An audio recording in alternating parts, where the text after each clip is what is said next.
Sono una studentessa universitaria. Posso avere accesso in qualche modo a delle agevolazioni? Sì, è possibile avere accesso a delle agevolazioni tramite il modello ISEE, che è una fotografia della situazione economica del nucleo familiare. Sulla base di determinati valori e risultati si accedono a delle agevolazioni, tra cui quelle legate al mondo università. Come si fa l'ISEE? È possibile fare l'ISEE fissando un appuntamento presso una nostra sede.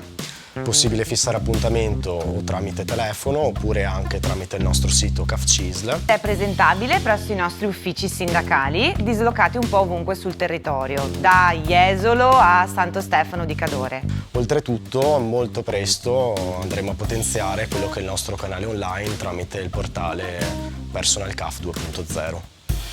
Dove posso trovare la documentazione utile?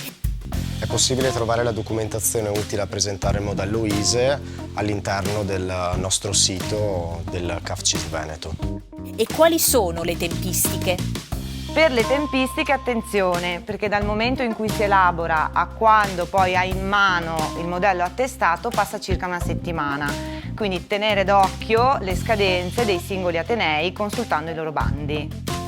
È possibile avere accesso a riduzione tasse universitarie o borse di studio? È assolutamente possibile. Tramite il modello ISEE puoi avere accesso a degli importanti risparmi economici e puoi richiedere la riduzione delle tasse, l'alloggio universitario o anche la borsa di studio. Ovviamente lì magari servirà anche il merito.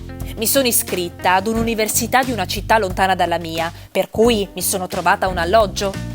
Posso presentare un ISEE per conto mio? Allora, rimanendo sul generico, l'ISEE ai fini universitari si può presentare per conto proprio solo se si rispettano entrambi questi requisiti. Essere Residente al di fuori del nucleo familiare da almeno 2 anni in un immobile che non sia di proprietà di un componente e di avere una adeguata capacità di reddito e quindi avere un reddito da almeno 2 anni superiore ai 6.500 euro. Ma è vero che è possibile considerare gli anni di università ai fini della pensione?